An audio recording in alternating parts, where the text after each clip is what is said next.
Et nous revoilà. Un petit coucou. Allez, un petit coucou et on enchaîne. Quelqu'un pour me dire si vous m'entendez, s'il vous plaît? Oui, oui ou non?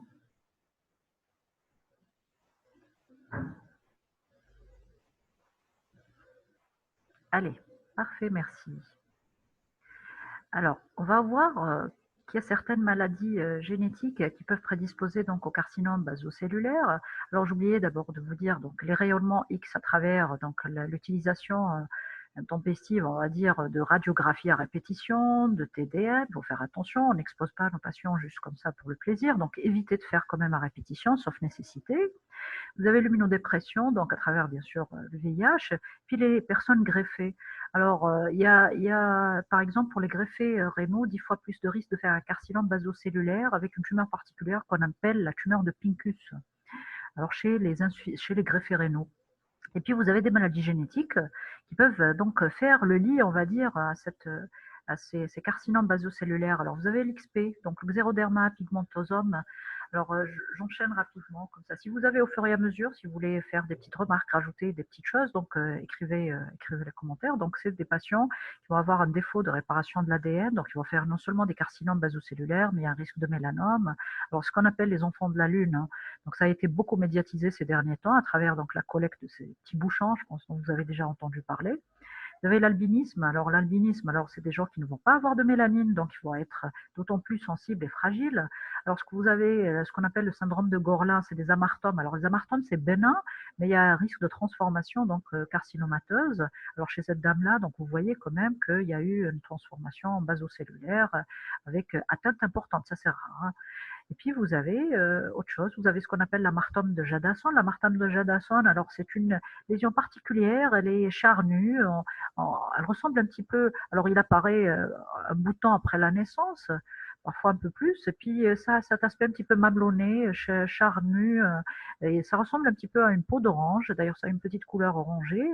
Alors autrefois on nous disait voilà, il faut enlever parce qu'il y a un risque non négligeable, on est revenu sur ça, maintenant on ne fait qu'une petite surveillance, donc il n'y a pas de transformation automatique, mais on va garder quand même qu'il faut surveiller les amartomes de Jadasson.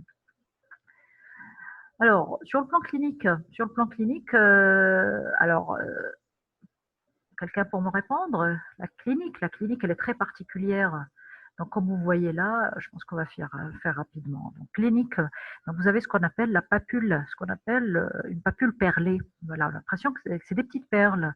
Elles sont rosées, elles sont translucides, elles sont brillantes, et puis elles sont parcourues de très fines télangiectasies. Alors ça, c'est plusieurs petites papules, mais sinon, pour le baso, on peut avoir une petite papule, une seule qui va avoir ces caractéristiques-là, qui sont assez typiques, et puis elle va se localiser en général au niveau du visage. Alors, pour cette photo-là, vous avez également alors c'est plusieurs perles, là on a d'abord plusieurs perles épithéléomateuses associées à une ulcération, exulcération. Alors on peut avoir des formes également mixtes. Pourquoi? Parce que le basocellulaire peut non seulement se manifester soit par cet aspect typique classique, perlé, dit perlé, mais il peut également prendre un aspect d'érosion superficielle, chronique, sans tendance à la cicatrisation. Donc, c'est une exulcération, et puis on verra par la suite pouvoir aller jusqu'à ce qu'on appelle l'ulcus rodens avec perte importante de substance. Alors, le baso, c'est vrai, c'est pas méchant, mais là, il faut savoir reconnaître les basocellulaires. Alors, il ne va pas se manifester que par cette forme-là. Alors, d'abord, il faudra suspecter donc le baso devant une localisation céphalique avec une ligne, alors avec une localisation particulière donc, qui va se faire au niveau de donc au niveau sus d'une ligne qui va donc toucher et qui va s'étendre du lobule de l'oreille vers la commissure labiale. Pourquoi? Parce que à ce niveau-là, il va y avoir plutôt un fort ensoleillement. Les autres zones, comme les paupières, comme le cou, vont plutôt être des zones cachées. Donc, on va le trouver beaucoup plus au niveau du nez, au niveau du front, par exemple, au niveau des joues. C'est à ce niveau-là qu'on va retrouver le carcinome basocellulaire. Alors, je lis votre question. Nez, tempe, front.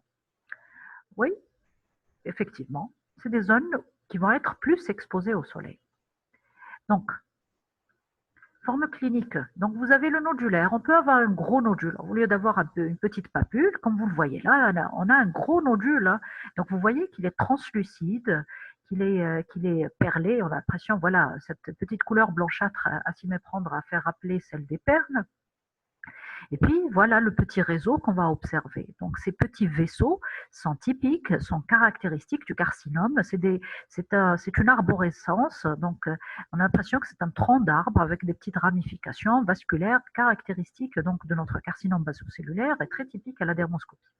Donc, vous avez le nodulaire, vous avez le bord perlé, donc on a plusieurs perles avec une ulcération au milieu. Là, c'est l'ulcus rodens dont je vous ai parlé, donc il y a une perte, c'est surtout une forme phagédénique qui va entraîner une perte de substance. La perte de substance, elle est importante. À ce niveau-là, c'est très difficile de faire une reconstruction et de faire, bien sûr, des marches. Alors ça, c'est une zone difficile de reconstruction chirurgicale hein, à ce niveau-là.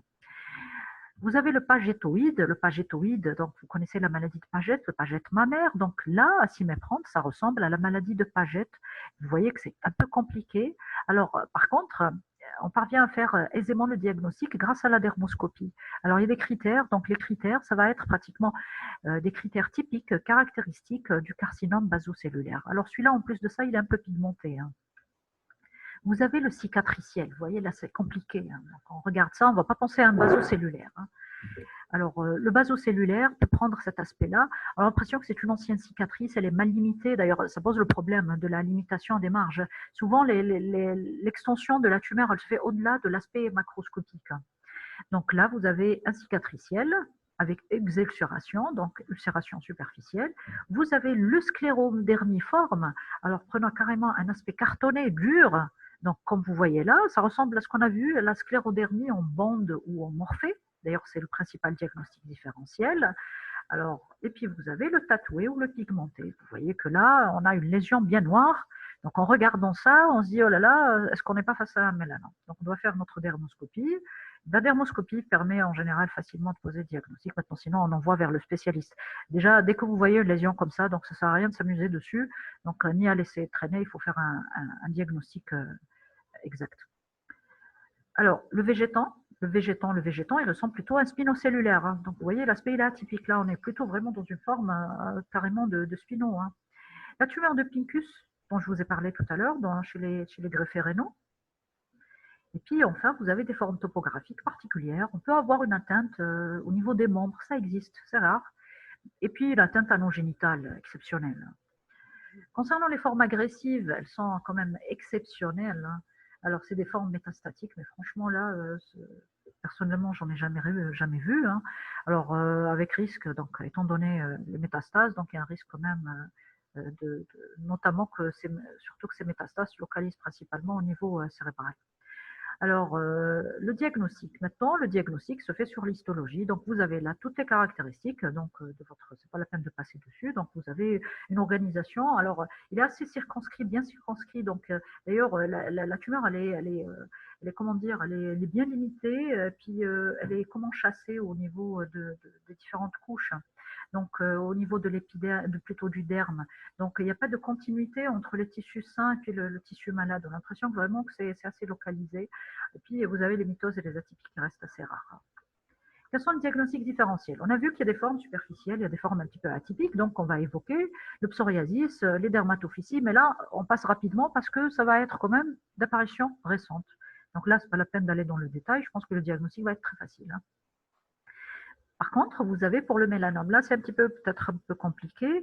Lorsqu'on a un mélanome, plutôt un basocellulaire tatoué, alors premier diagnostic, tatoué ça veut dire pigmenté, premier diagnostic à évoquer, ça va être le mélanome. Alors pour vous dire cliniquement, c'est pas toujours évident de faire la différence cliniquement, donc on l'a fait dermoscopiquement. Maintenant, si vous ne disposez pas de dermoscope, il faut faire une exérèse et puis une biopsie avec reprise éventuellement en fonction du diagnostic.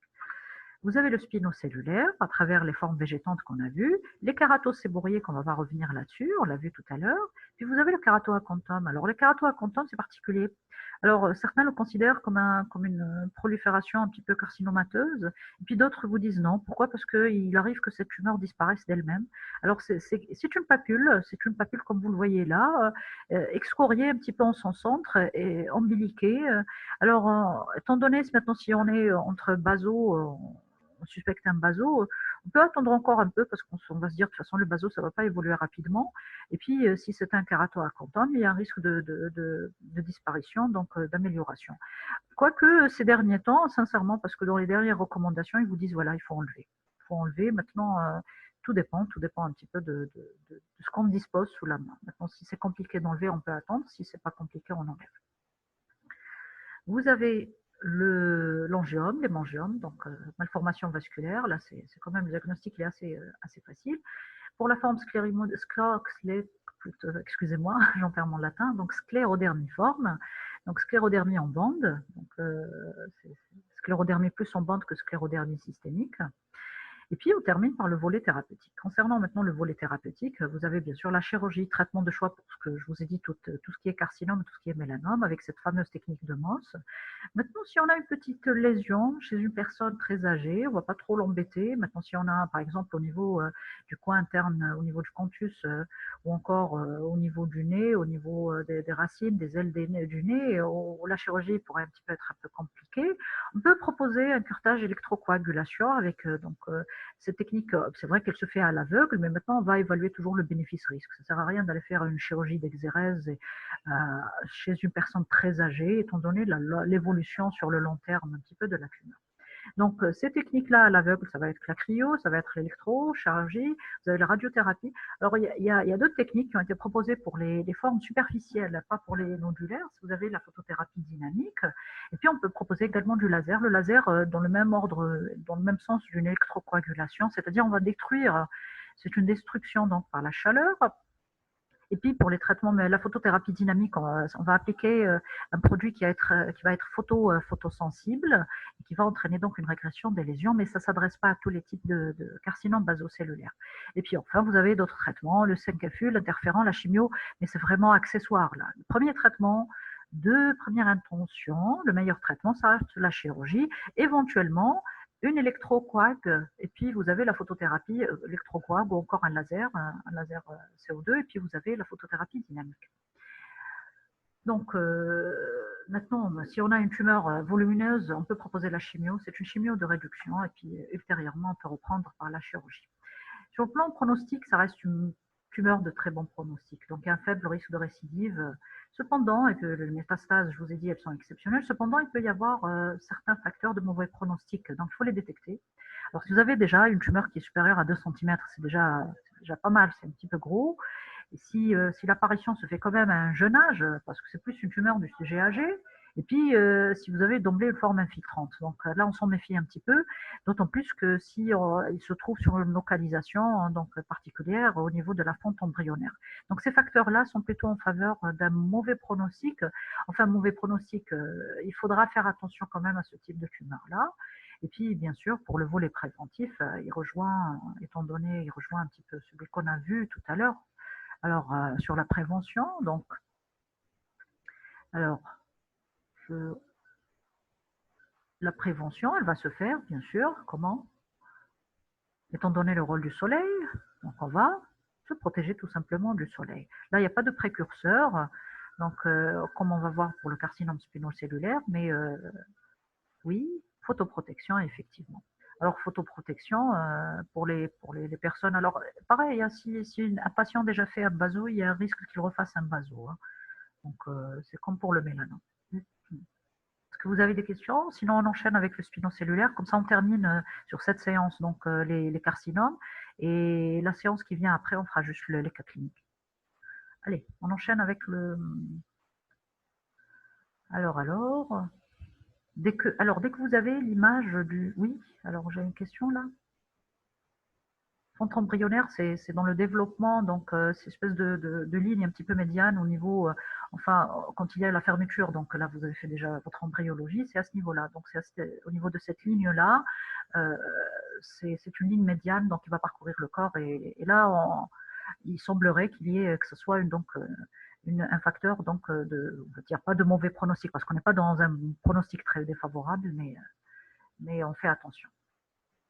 Alors, j'essaie de vous trouver, là, on va essayer de... Alors, attendez, on va... Oui, allez-y. D'accord, c'est clair. Merci. Je vous en prie. Alors, je suis en train de vous mettre les autres cours. Donc, attendez, on va voir. Donc,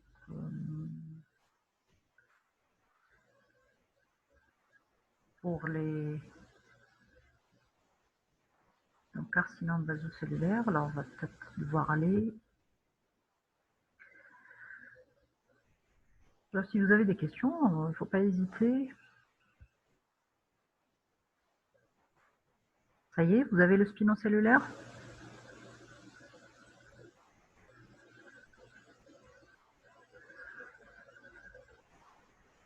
Oui?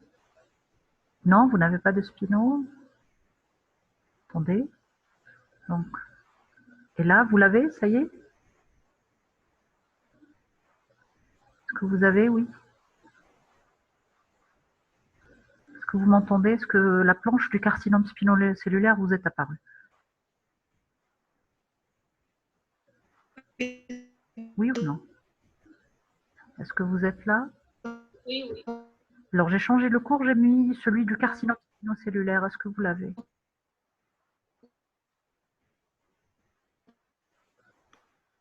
Y a-t-il quelqu'un au bout du fil? Alors, sur les téméraires qui sont restés jusqu'au bout, là. Vous m'entendez ou pas? Y a pas de... Vous n'avez toujours pas la planche? J'attends votre réponse, s'il vous plaît. Je vous ai mis le cours là du carcinome spinocellulaire, comme ça on va essayer. Alors désolé pour ceux qui essaient de lever la main et de parler, enfin, ce qui m'apparaît sur l'écran, parce que là, on n'est pas branché sur les baffes. Donc... Ah, vous avez la diapo. Parfait. C'est bon? Merci. Allez, on enchaîne. Donc carcinome spinocellulaire. Donc, carcinome spinocellulaire, tumeur, pareil, épithéliale à partir des kératinocytes. Là, par contre, il va se localiser, tout à l'heure, on a vu, c'est au niveau de la peau. Maintenant, par contre, on risque d'avoir des lésions au niveau de la muqueuse. Hein. Donc, à la différence du carcinome basocellulaire. Et c'est à l'opposé de votre basocellulaire, il y a une évolution infiltrante, destructrice, métastatique, donc elle est beaucoup plus rapide, donc il faut poser quand même le diagnostic, le bon diagnostic. Hein. On va passer à côté d'un spinocellulaire. Alors là, je passe rapidement sur tout ce qui est carcinome, et donc selon l'épidémiologie. C'est une tumeur principalement de l'adulte, au-delà de 60 ans, avec une prédominance masculine. L'incidence représente jusqu'à 10 cas par 100 000 habitants, c'est pas négligeable. Sur le plan éthiopathogénique, donc, on retrouve toujours éternellement le soleil. Vous avez donc la puvathérapie, comme vous le savez, les UVB sont responsables de ce qui est facteur mutagène, les UVA vont plutôt être responsables du vieillissement cutané. Et puis, vous avez bien sûr tout ce qui est immunodépression acquise ou constitutionnelle ou encore médicamenteuse. Puis enfin, l'exposition à des toxiques. Dans les toxiques, on va retrouver principalement les goudrons. Hein. Il faut faire attention chez certains patients qui ont certains métiers. Puis vous avez les huiles également. Vous avez maintenant les précurseurs. Maintenant, comme précurseur de lésions précancéreuses épithéliomateuses, qu'est-ce qu'on va retrouver? Alors ça, c'est un petit schéma. Vous voyez là la différence, il y a une continuité hein, entre la tumeur et puis les différentes couches. Ça, c'est juste schématique. Maintenant, sur les précurseurs, on va retrouver avant tout les kératoses actiniques. Donc, c'est des lésions kératosiques, comme leur nom l'indique, donc elles sont rêches, elles sont un petit peu rugueuses, et elles vont prendre cet aspect-là. Donc, on a l'impression qu'il y a un aspect râpeux. Alors, elles sont soit planes, soit en relief, et donnant carrément ce qu'on appelle un aspect de corne. Donc, ces lésions-là, qui sont secondaires donc, à des expositions chroniques dues au soleil, donc peuvent être le précurseur donc à une transformation carcinomateuse. C'est pour ça qu'il faudra toujours y pallier, y remédier. Alors elles peuvent apparaître, je pense que vous avez déjà vu ça, on les voit surtout chez les personnes âgées. Elles peuvent apparaître soit au niveau du visage, soit au niveau des mains, soit au niveau du cuir chevelu, donc chez les hommes en général. Les lésions à HPV. Alors, les lésions à HPV, c'est les candylomes. Hein. Les candylomes, comme vous le savez, certains sont oncogènes, d'autres non.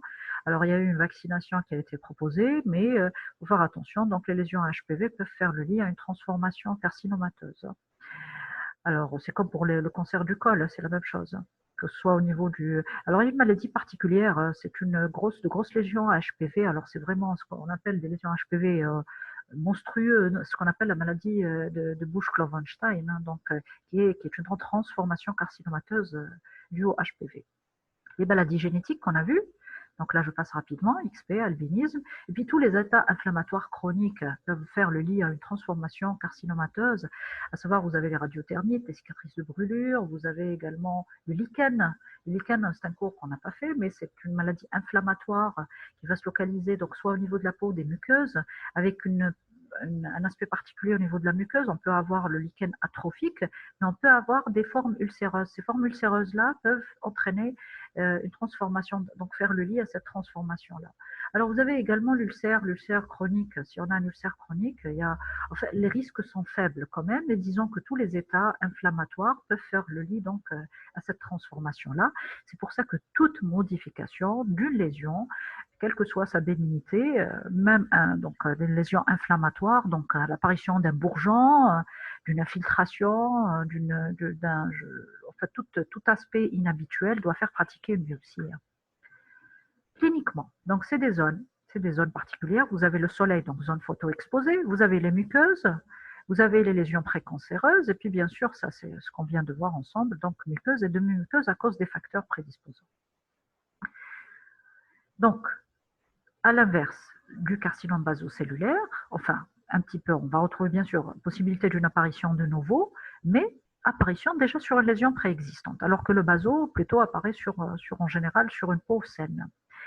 Alors, cliniquement, c'est comment? Comment il va se présenter? C'est une lésion bourgeonnante, végétante, parfois ulcérée. On va retrouver souvent du pus, donc un aspect comme ça. Alors ça, c'est une grosse lésion, hein. Donc c'est un aspect, ce que vous voyez sur la diapo. Donc vous voyez ce caractère un petit peu bourgeonnant, très infiltré. Là, c'est un spino qui a quand même évolué pas mal, mais on en a vu, on en voit malheureusement, continuer à en voir comme ça. Donc ça, c'est l'aspect. Vous avez également voilà, des formes, des bourgeons. Alors voilà, ça c'est au niveau de la demi-muqueuse. Vous avez en rapport avec le tabac, parce que le tabac est un toxique, hein, il y a des goudrons dans le tabac, donc vous voyez que ça se localise, c'est associé donc à une transformation. Donc le tabac entraîne des lésions pré-épithéléomateuses, faire attention. Alors et puis enfin, vous avez donc d'autres formes un petit peu moins évidentes. Vous avez la forme superficielle, enfin la forme verruqueuse. Là, je ne vous ai pas trouvé de photo, malheureusement. Alors, confirmation diagnostique, donc histologiquement, on va retrouver une prolifération anarchique, hein. Elle n'est pas comme pour le basocellulaire. Donc, c'est des cellules qui vont être disposées sous forme de lobules, vont être anastomosées, il y a un envahissement des couches profondes, il y a une richesse en mitose et en atypie, c'est pour ça ce qui fait toute la gravité de la pathologie. Alors, concernant les diagnostics différentiels, premier à évoquer et à éliminer, ça va être le baso, mais là je pense que ça va être assez facile pour vous. Les kératoses actiniques, voilà de plus près ce que ça donne. Donc là c'est une corne. Alors ce qu'on utilise habituellement c'est de l'azote. On fait soit une électro, soit on fait de l'azote. L'azote c'est la méthode la moins invasive, donc il y a une application d'azote, ça va un petit peu venir détruire donc ces petites lésions-là. Alors, vous avez la maladie de Bowen. La maladie de Bowen, alors, c'est pas vraiment un diagnostic différentiel, c'est plus un carcinome spinocellulaire, transformation donc de bas grade. Donc, on doit traiter également, on ne doit pas laisser évoluer. Vous avez le fameux kératoacanthome, et puis on passe rapidement donc au volet thérapeutique. Dans le traitement, toujours, le traitement de première intention de choix, ça va être la chirurgie, technique de Mohs toujours à garder en tête. Cependant, là, il y a un respect des marges, mais dans certaines situations, lorsqu'on est face à une tumeur volumineuse, ça peut aller voir même jusqu'à l'amputation, hein. Donc, il ne faut pas laisser traîner, il ne faut pas laisser évoluer vers des formes très difficiles. Non seulement il y a un risque vraiment celui de l'amputation, mais de métastase, hein. Alors, concernant maintenant le curage ganglionnaire, s'il n'y a pas d'aminopathie, ce n'est pas la peine d'aller faire un curage, mais il faudra surveiller. C'est une tumeur qui est très, très lymphophile. On ne va pas lâcher dans la nature notre patient. Il faudra faire la surveillance donc sur le long terme. Et puis, vous avez d'autres techniques. Alors, les autres techniques, bien que la cryo, le curetage, alors, ce n'est pas vraiment l'indication, c'est vraiment pour des tumeurs, soit pour des toutes petites tumeurs chez des personnes très âgées sur lesquelles on ne peut pas vraiment faire une reconstruction sur des zones un petit peu compliquées. Mais sinon, il n'est pas non plus très radiosensible ni chimiosensible, hein. Donc, c'est plus des traitements donc, palliatifs plutôt que curatifs. On pourra les proposer dans un premier temps pour une reprise chirurgicale ultérieure. Ça, c'est par la suite, c'est en discutant avec nos confrères oncologues que les décisions se feront. Il y a d'autres moyens. On a essayé la photothérapie dynamique, le laser CO2 également, éventuellement, pour traiter les petits carcinomes spinocellulaires ou encore les précurseurs. Hein. Alors, l'évolution concernant le caractère évolutif, alors si on traite correctement et tôt, ça va, on en guérit, il n'y a pas de souci par rapport à ça. Alors, mais il faudra toujours surveiller. Pourquoi? Parce il a un potentiel métastatique qui est non négligeable et puis c'est une tumeur qui est lymphophile.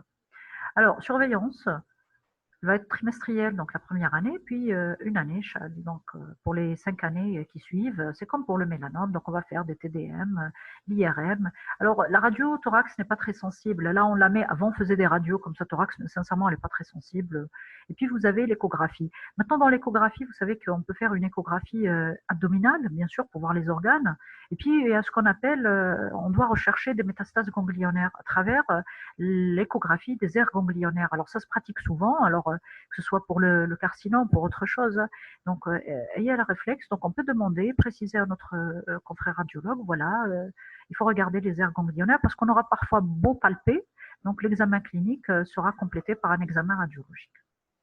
Alors, prévention à travers donc l'éviction scolaire, excusez-moi, non pas scolaire, mais solaire.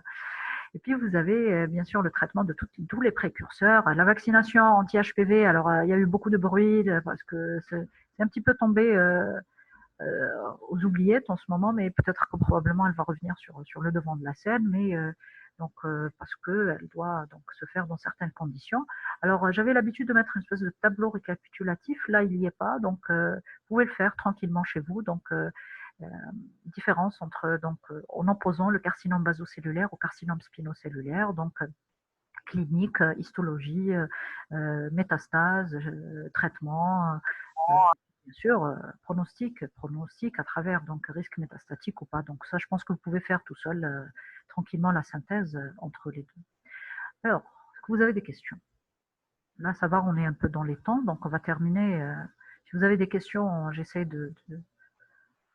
va essayer de discuter un peu et puis de faire. Sinon, on enchaîne avec les cas cliniques, comme ça on terminera. Je ne sais pas combien de temps il nous reste là. Alors, vous êtes encore là? Oui? Non? Pas de questions sur les tumeurs? Est-ce que vous avez des questions sur les tumeurs? Aucune? Avez-vous des questions? Alors là, on va chercher le...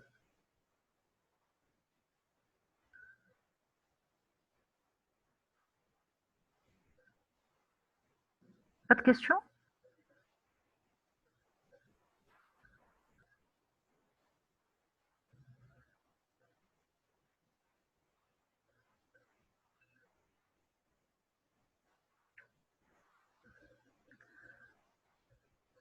Alors, pas de questions?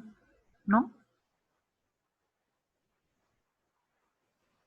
Y a-t-il quelqu'un au bout du fil là? Alors, vous êtes encore là? J'ai l'impression que vous n'êtes pas très réveillé là. Oui. Alors, attendez, je lis un petit peu. Si, oui. Si, tout le monde. Tout le monde est là, allez. Oui, mais il n'y a pas de questions particulières donc, sur lesquelles vous voulez qu'on revienne. Après la rentrée, le mois d'août, on fera des TD à l'INESM. Ah, là, je vous ai fait tout le programme. Là, on a fait ensemble tout le programme. Je pense que j'aurais dû vous le dire au départ, parce que les TT, vous les avez fait. Hein. Vous avez fait les TD, donc vous avez fait le TD aujourd'hui des viroses, vous avez fait le TD des dermatoses bulleuses. Dans le programme que je vous ai mis, le lichen muqueux, alors le lichen, attendez, un stage, y aura-t-il un stage? Alors là, je ne peux pas vous répondre, sincèrement, parce que pour le stage, vous savez, c'est un petit peu compliqué. Donc la situation, c'est en fonction de l'évolution des choses. Hein. Donc le stage déjà, en temps normal, c'est un petit peu compliqué parce que vous êtes nombreux. On a essayé un petit peu d'y remédier en faisant au moins un passage, comme ça vous vous imprégnez. Mais là, d'ici la rentrée, sincèrement, je ne pense pas que les choses iront mieux. Là, je ne suis pas très optimiste, mais c'est dans peu de temps. De toute façon, on reprend en août. Mais là, sincèrement, le stage, je ne pense pas. Le service a été réquisitionné pour le moment. Et puis, Et puis, mais par contre, vous avez fait les stages. Là, donc, vous avez plutôt les TD. Les TD, vous les avez... alors, vous êtes tout content de ne pas avoir de stage. Les TD, vous les avez fait. Hein. Donc, il peut y avoir un examen de stage. Donc, on peut se baser rien que sur ça. Alors, souvent, l'examen de stage, alors de toute façon, on l'a toujours fait, ça va être sur les cas cliniques. Là, il nous reste 10 minutes. 10 minutes, je pense qu'on va essayer d'activer pour essayer de ne pas encore vous garder 40 minutes, 40 autres minutes. Allez, on enchaîne. Alors là, j'attends rapidement vos réponses, hein, parce que là, ça ne sert à rien, c'est pas moi qui vais répondre, c'est pour vous. Là, vous avez fait, donc on a fait ensemble. Vous avez fait le cours avec moi. Donc, on a le premier cas clinique. Donc, vous avez un monsieur qui se présente avec une lésion de l'angle. Donc, vous avez les questions. Donc, quel est le diagnostic le plus probable? Comment le confirmer? Alors, préciser les modalités, mais vraiment de façon succincte. Et puis, enfin, confirmez-vous votre diagnostic ou non, parce qu'il y a apparition au fur et à mesure de ces lésions au niveau des plis. Maintenant, vous essayez de m'expliquer un petit peu votre raisonnement. Alors, j'aurais bien aimé sincèrement avoir plutôt vous entendre. Je ne sais pas si c'est possible de vous... alors, attendez. Alors, essayez de me répondre, s'il vous plaît, en même temps.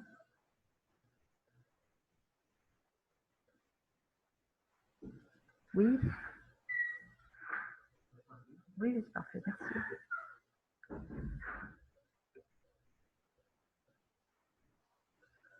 Alors, essayez de répondre. Est-ce que vous êtes là? Alors, les cas cliniques, c'est pour vous, hein? Oui, allez. Allez, je lis un petit peu, allez. Diagnostic.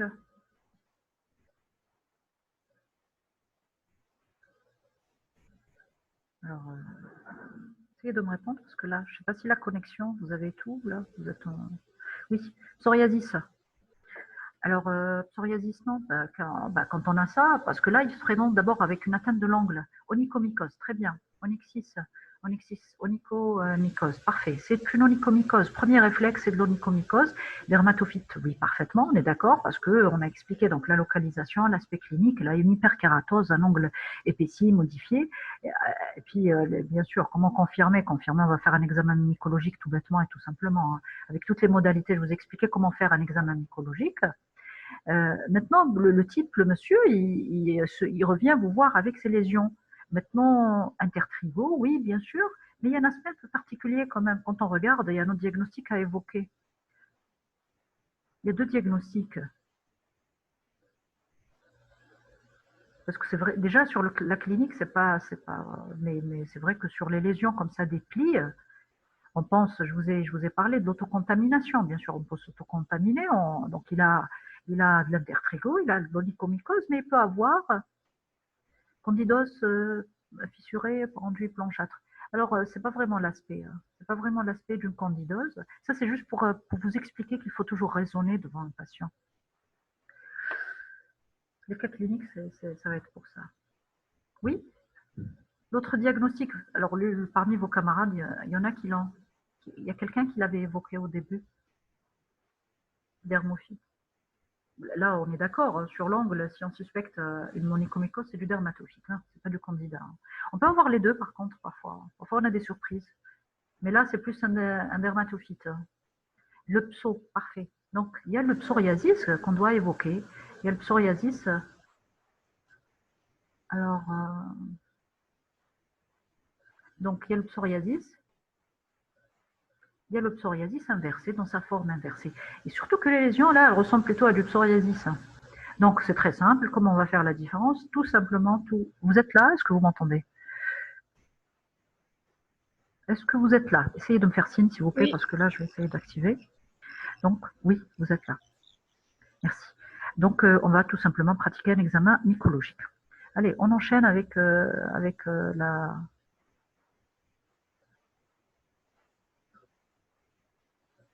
la deuxième planche. Donc, alors, on va très vite parce que là, il reste 5 minutes. Je préférais qu'on termine là. Donc, la maman donc, vous ramène son petit là, avec des lésions. Là, vous voyez les lésions de près. Donc, ce que vous voyez, alors, elle vous dit, voilà, il est grognon, il n'est pas très content, il ne prend pas son biberon, il ne dort pas la nuit. Diagnostic. Il n'y a pas de fièvre. Alors, il y a des petites lésions là. Diagnostic. Eczéma, eczéma. Alors, vous pensez que c'est de l'eczéma? Alors, je vois plus des papules. Eczéma. Alors, tout le monde passe à de l'eczéma. Alors, sincèrement, non. Oui. Plutôt. Alors, si vous, exactement, si vous me dites plutôt une virose, non. Je vous dirais oui, plutôt virose qu'eczéma cliniquement. Eczéma, c'est pas cet aspect-là. Alors, mais là, on n'a pas. Il se gratte. C'est pas parce qu'il se gratte que c'est de l'eczéma. Et puis, il n'a pas de fièvre, il n'y a pas de manifestation générale. Il n'y a pas de manifestation générale, donc il n'y a pas eu de prodrome, à part ce prurite. L'enfant est surtout, il faut s'intéresser aux signes, aux symptômes, plutôt à l'interrogatoire. Alors, on vous dit, voilà, il ne dort pas la nuit. Il dort pas la nuit, et il essaie un petit peu de se gratter, comme ça. L'urticaire, c'est pas de l'urticaire, là, ça ressemble pas de l'urticaire. Allez, ouais, encore, il y a des petites papules, là, vous voyez, là, il y a des papules. Donc c'est des papules prurigineuses, enfin oui, c'est la gale, exactement, c'est une gale. C'est une gale avec cet aspect, chez le tout petit, vous avez fait le cours, la gale elle est différente, elle ne prend pas le même aspect clinique, et puis le petit il ne va pas parler, il ne va pas vous dire voilà ce que j'ai, je me gratte pas la nuit, c'est la maman qui vient, alors il n'y a pas de gouttes là, c'est plus des papules, alors c'est des nodules scabieux, en d'autres termes, vous avez fait le cours hier, ou normalement je pense, oui hier, alors c'est des nodules scabieux, c'est des papules inflammatoires, donc, et bien sûr, c'est parce que le petit ne dort pas, c'est là que ça doit vous faire attirer votre attention. Le prurite, il est exacerbé la nuit. Alors, maintenant, qu'est-ce que vous demandez à la maman? Alors, bien sûr, on ne va pas poser de diagnostic que sur ça. Qu'est-ce que vous allez lui demander également? Alors, la gale est une maladie. Alors, il nous reste 3 minutes. Je pense que là, on va devoir enchaîner un petit peu. On prendra donc 10 minutes par la suite pour compléter, pour continuer. Puis, éventuellement, si vous allez avoir des questions. D'hygiène. Alors, il y a la gale des jambes propres. Alors, pour la personne qui vient de me dire l'hygiène, il y a d'autres personnes. Alors, vous savez, même si on est propre, même si on se lave, on n'est pas à l'abri d'une gale, parce que la gale, c'est pas vraiment une maladie D'ailleurs, parfois, on peut passer à côté. Hein. Oui, l'existence de contexte familial, c'est plus important, exactement. Alors, quel traitement? Les traitements. Parce que là, le volet thérapeutique, il est. Alors, c'est un cours assez facile. Alors, d'habitude, d'ailleurs, il ne faut pas passer à côté d'une gale, de la scabiole. Alors, il n'y a pas que la scabiole, c'est un volet thérapeutique. Vous allez faire, il va y avoir plusieurs. Donc, vous allez non seulement, alors, il ne faut pas que donner de la scabiole. Et même la scabiole, il y a une façon de le donner. Hein. Traitement topique. C'est sûr, oui, traitement topique. Quoique ailleurs, on donne un traitement par voie générale, herbicide topique. Dites-moi quelles sont les modalités. Oui, oui, topique, on va traiter. Bien sûr, on va traiter le malade. On va traiter le malade. Qu'est-ce qu'on va faire aussi?